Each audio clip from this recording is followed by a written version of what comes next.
Human Rights Watch guramasy Türkmenistanyň 2020-nji ýylda agyr ykdysady we sosial krizisi başlany geçirendigini aýdýar. Hökümet ýurtda COVID-19 epidemiýasyny beperwa inkar edip onu dolandyryp bilmeýän mahaly. 2020-nji ýylda Türkmenistan agyr ykdysady we sosial krizisi başlany geçirdi diýip Human Rights Watch guramasy dünýäde insan hukuklarynyň ýagdaýy barada çap eden soňky ýyllyk hasabatynyň Türkmenistana bagyşlanan bölümini aýdýar. Hökümetiň dowam edýän ykdysady krizisi çözüp bilmezligi ýylatyň hal ýagdaýyny hassa agyrlaşdyrdy. Nagyt puluň hemde eli ýeterli adyk önümleriniň ýeti ýetmezçiligi sosial dartgynlygy çuňlaşdyrdy. Munyň netijesinde ýurtda ozal görülüp garşylyk döredi hasabat aýdýar. New Yorkda ýerleşýän adam hukuklaryny goraýjy guramanyň 13-nji ýanwarda çap eden hasabatyny dünýäniň 100 töweregi ýurduna insan hukuklarynyň ýagdaýyna syn berilýär. Hasabat Venezuela'dan Xitaya, Russiýadan Saudy Arabistanyna çenli dünýäniň en çeme ýurtlaryna adam hukuklarynyň yaramazlaşýan ýagdaýyna üns çekýär. Birleşen Ştatlaryň saýlanan prezidenti Joe Bidenyň administrasiýasyndan abaşanyň daşary siýasatyna adam hukuklaryny öýsdürmegi ileri tutulýan ugurlaryň hataryna gaýtadan goşmaga çagyryş edilýär. Gurama Türkmen hökümetiniň ýurtda media we din azatlyklaryny berk çäklendirýänligini, maglumat ýeterligini berk gödegçilikde saklaýanlygyny, onun garaşsyz aktivistlere dowamly aralyş howpuny awandyrýanlygyny, dorlukly ýetirmedilen onlar çadamyň türkmen türmelerine jebir çekýänligini anylýanyny aýdýar. 2020-nji ýylda koronavirus infeksiýasy tutuş dünýä ýaýraýan mahaly Türkmenistanyň hökümeti ýurtda hiç ýyly COVID-19 hadisasynyň hasaba alynmanyny tutan ýerli öňe sürdi. Ýöne media serişçileri ençem adamlaryň COVID-19 alamatlary bilen aradan çykanlygyny habar berdiler diýip Human Rights Watch aýdýar. Şeýle-de hasabat Türkmenistany koronavirus ýokunjunyň ýaýramagy barada häkimetleriň medisina işgärlerini dymmaga mejbur edenligini aýdýar. Gurama Türkmenistana dowam edýän adyk ýetmezçiligine üns çekip ýurtda hökümetiň garyplygy inkar edýänligini, onuň ykdysady taýdan ejiz gatlygyny imitlenmek hukugyny üpçün edip bilmeýänligini aýdýar. Ýeňillikli adyk önümleriniň ýetmezçiligi, bazar bahalarynyň ýokarlanmagy hemde daşary ýurtlardan ýeberilýän maliýe serişçileriniň düýüp götür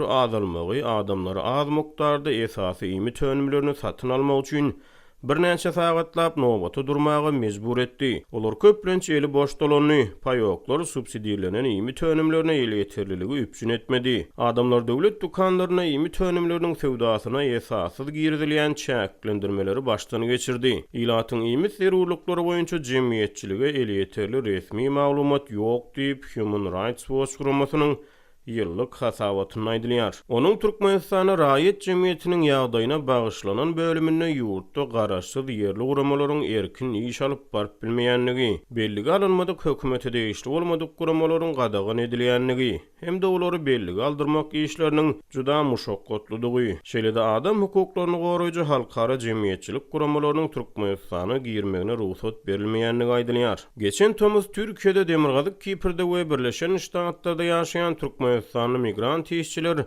Türkmen hökümetiniň koronavirus pandemiýasyna çemeleşigine, onuň ýurtda adyk howpsuzlygyny üpçün edip bilmezligine hemde apreliň ahyryna turan weýrançylykly harasaty geleňsizligine protest bildirip bir näçe demonstrasiýa geçirdiler. Human Rights Watch guramasynyň ýyllyk hasabatyna bu protestler hem agdanýar. Şeýle-de hasabatda protest hereketlerine goşulan emigrasiýadaky Türkmenistanyň demokratik saýlawy opozisiýa hereketiniň aktivisti Dursultan Taganowanyň iýul aýyna Türkmenistanyň konsulhanasynyň şikaýeti esasyna Türk polisiýasy tarapyndan saklanmagy, onuň oktýabr aýyna Istanbuldaky deportasiýa merkezinden boşadylmagy we bir ýyl möhlet bilen halkara goraw statusyny kabul etmegi agdalýar. Hasabat Türkmenistana daşary ýurtlardaky protest hereketleri bilen ara gatnaşykda şüphe bildirilýän adamlaryň ýygyrlananyny, sentýabrda Peýgamber geldi Allah berdiýiň galp aýyplamalaryň esasyna 6 ýyl möhlet bilen türme tutulgyny hökm edilendigini,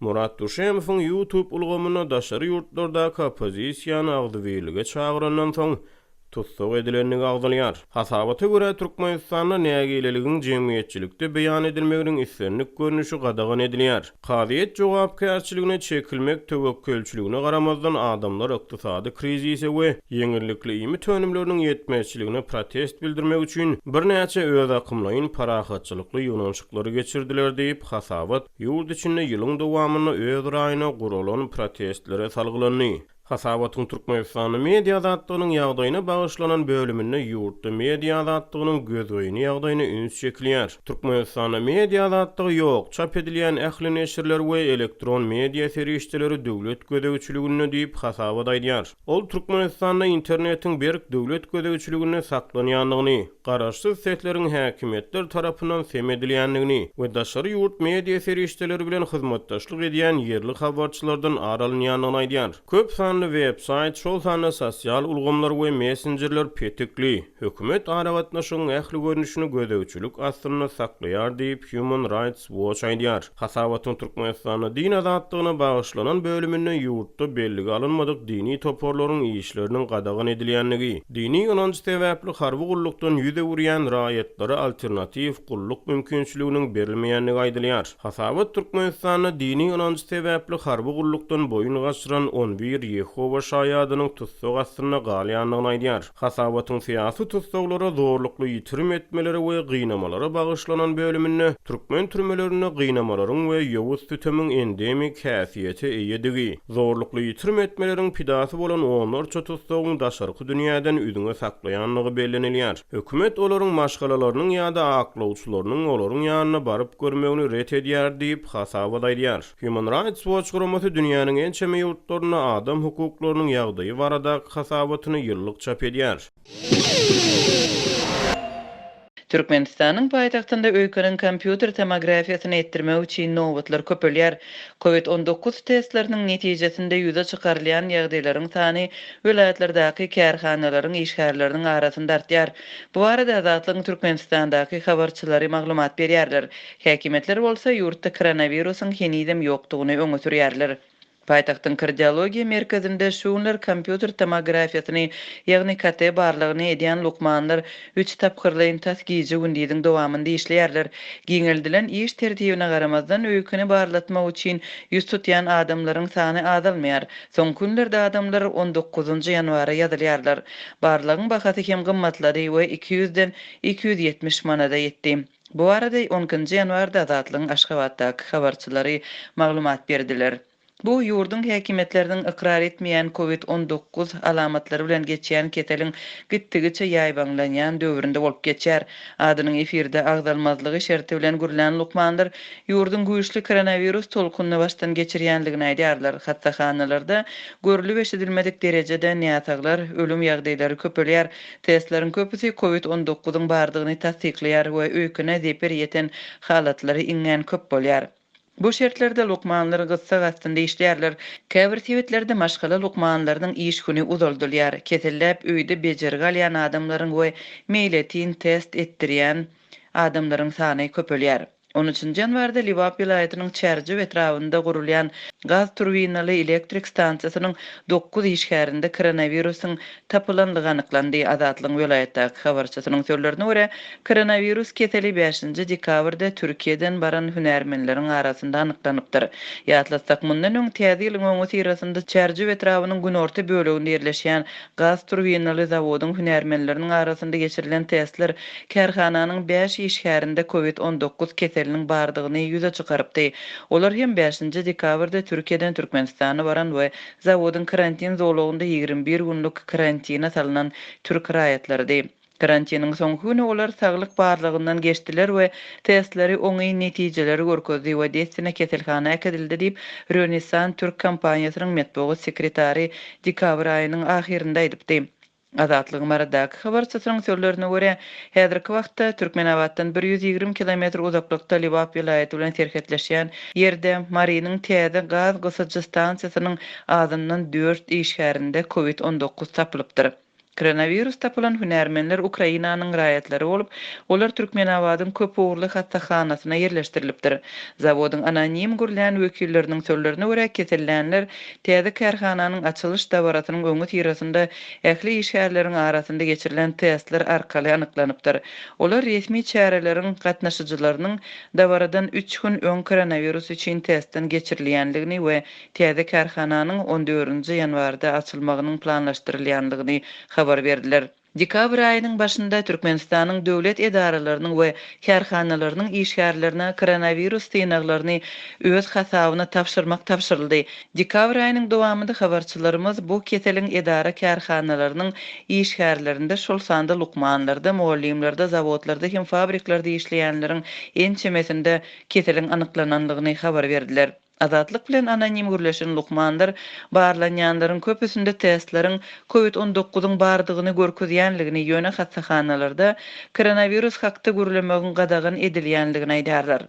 Resmi derejede COVID-19 bilen bagly ýekeje ýagdaýyň hem hasaba alynmandygyny eglan edýän ýurdun häkimetleri dürli karantin çäklendirmelerini ýerizmegini dowam etdirýärler.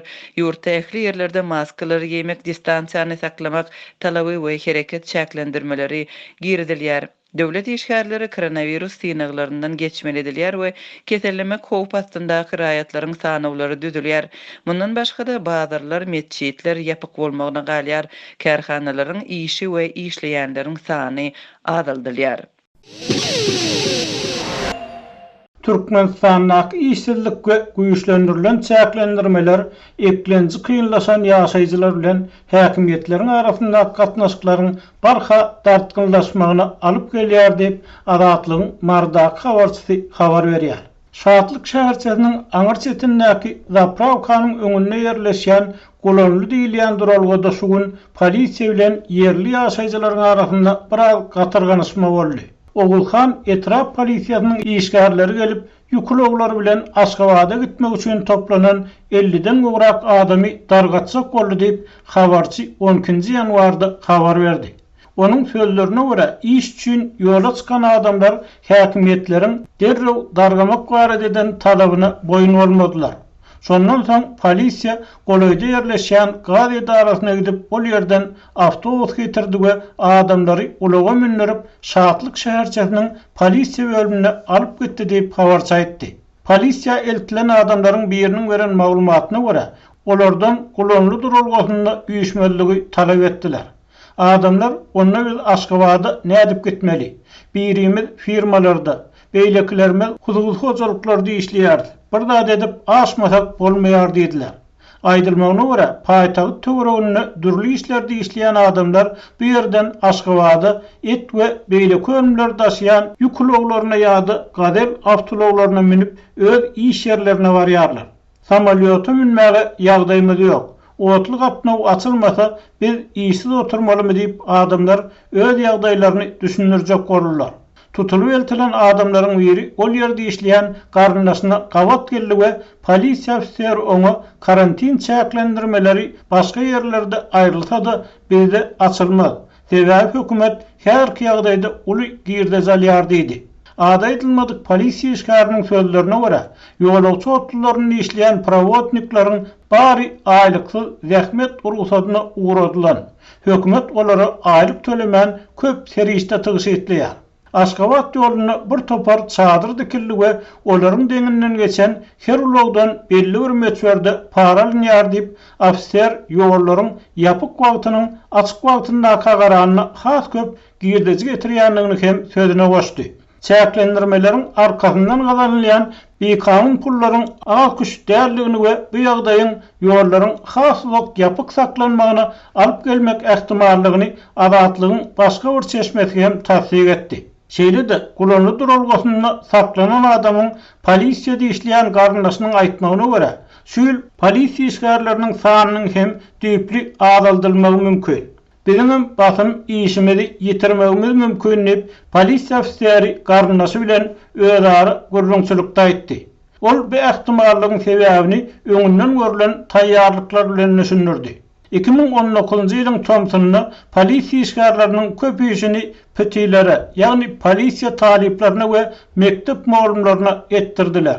Şol wagt olara öz edýän işlerimizi öwredin diýseler, biz düşünmän ähli bilýän zadymyzy öwretdik.